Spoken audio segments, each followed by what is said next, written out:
आखिर वो दिन आ ही गया जिसका सबको बेसब्री से इंतजार था। शिव पार्वती के विवाह का शुभ दिन यानी कि शिवरात्रि का पावन दिन।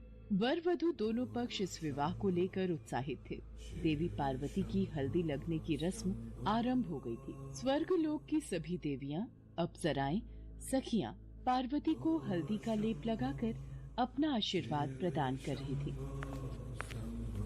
पार्वती, ये आपके विवाह का जोड़ा महारानी ने भिजवाया है। देखिए कितना सुंदर है। सचमुच, देखो पार्वती कितना सुंदर विवाह का जोड़ा है। इस पर तो जड़ाऊ हीरे और सोने की कढ़ाई है। महारानी ने कहा है बारात के आने से पहले पार्वती को तैयार करना है। जया विजया, अभी बारात आने में कितना समय बाकी है? अभी तो कुछ समय बाकी है पार्वती। तभी देवी लक्ष्मी और देवी सरस्वती भी कक्ष में आ जाती हैं। देवी पार्वती, ओहो, महादेव से मिलने की इच्छा में प्रतीक्षा के ये पल काटना कठिन हो रहा है। देवी लक्ष्मी, आप भी इन्हीं की तरह मुझे सताने लगी। अच्छा ठीक है। जया विजया, सर्वप्रथम पार्वती की हल्दी की रस्म होगी। तत्पश्चात पार्वती स्नान करके 16 श्रृंगार से तैयार होगी।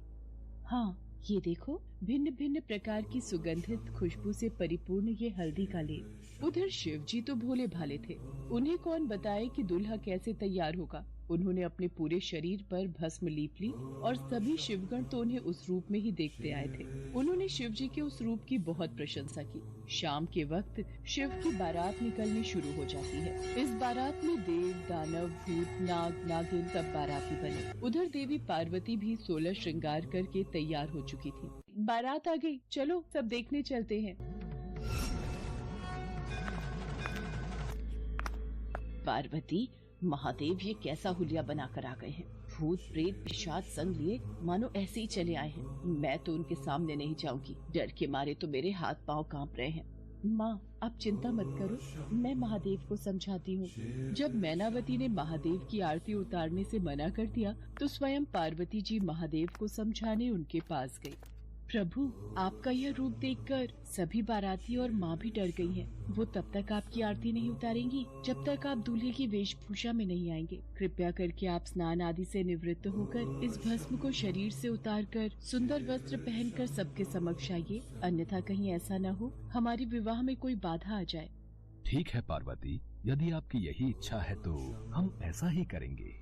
पार्वती की बात को मानते हुए महादेव तैयार होकर बहुत ही सुंदर दूल्हे के रूप में सबके समक्ष आते हैं। रानी मैनावती महादेव के उस रूप को देखकर बहुत खुश होती है। इसके पश्चात वर वधू दोनों की वंशावली घोषित की जानी थी। एक राजा के लिए उसकी वंशावली सबसे अहम चीज होती है, जो उसके जीवन का गौरव होता है। तो पार्वती की वंशावली का बखान खूब धूमधाम से किया गया। फिर पार्वती के पिता हिमवान ने शिव से अनुरोध किया, महादेव, कृपया अपने वंश के बारे में कुछ बताइए। आप शून्य क्यों हो गए? कुछ तो बोलिए। अब पार्वती, ये महादेव चुप क्यों बैठे हैं? समाज के लोग कुलीन नजरों से हमारी ओर देख रहे हैं। राजा, महाराजा और पंडित सब में फुसफुसाहट शुरू हो गई है। जब वधु पक्ष के सभी पंडित और राजा शिव जी की ओर घृणा से देखने लगे तो नारद मुनि ने देखा भगवान शिव मौन अवस्था में आ गए हैं। नारद मुनि से रुका नहीं गया और वो सभा के बीच अपनी वीणा के तार खींचकर ध्वनि उत्पन्न करने लगे। नारायण नारायण, नहीं, इनके माता पिता ही नहीं है, इनकी कोई विरासत नहीं है, इनका कोई गोत्र नहीं है, इनके पास कुछ नहीं है, इनके पास अपने खुद के अलावा कुछ नहीं है। हम ऐसे लोगों को जानते हैं जो अपने पिता या माता के बारे में नहीं जानते। ऐसी दुर्भाग्यपूर्ण स्थिति हो सकती है, मगर हर कोई किसी न किसी से जन्मा है। ऐसा कैसे हो सकता है कि किसी का कोई पिता या माँ ही ना हो? क्योंकि महादेव स्वयंभू हैं। इन्होंने खुद की रचना की है। इनके न तो पिता है न माता, इनका न कोई वंश है न परिवार। ये किसी परंपरा से ताल्लुक नहीं रखते और न ही इनके पास कोई राज्य है। इनका न तो कोई गोत्र है और न ही कोई नक्षत्र, न कोई भाग्यशाली तारा इनकी रक्षा करता है। ये इन सब चीजों से परे हैं। ये एक योगी है और इन्होंने सारे अस्तित्व को अपना एक हिस्सा बना लिया है। इनके लिए सिर्फ एक वंश है, ध्वनि। अस्तित्व में आने वाली पहली चीज थी ध्वनि। इनकी पहली अभिव्यक्ति एक ध्वनि के रूप में है। ये सबसे पहले एक ध्वनि के रूप में प्रकट हुए। उसके पहले ये कुछ नहीं थे। यही वजह है कि मैं ये वीणा के तार खींच रहा हूँ।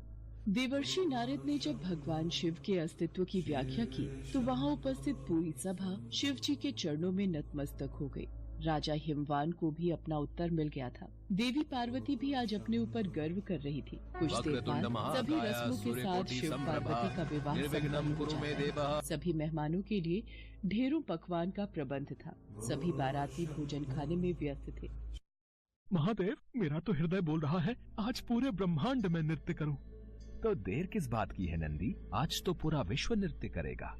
देवी पार्वती, आप देख रही हैं ना, ये सब आज कितनी प्रसन्न है। हाँ प्रभु, आपके ये भक्तगण मनमौजी होकर अपनी प्रसन्नता बिखेर रहे हैं। सब लोग मिलकर भोजन का आनंद उठाते हैं। उसके पश्चात माँ पार्वती की विदाई का समय आ जाता है और वो अपने माता पिता से गले लगकर रोने लगती हैं।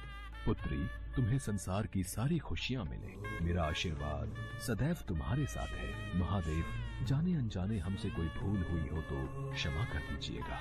पार्वती, अब तुम महादेव की अर्धांगिनी हो। अपने पति के हर सुख दुख में तुम इनका सदैव साथ देना। माँ पिताजी, आप भी अपना ख्याल रखना। राजा हिमवान, पार्वती पर पहला हक आपका है, इसलिए निसंकोच आप कभी भी पार्वती को मिलने आ सकते हैं और पार्वती भी आप दोनों से बिना मिले नहीं रह पाएंगी। इसलिए पार्वती, आप जब चाहें अपने माता पिता से मिलने आ सकती हैं।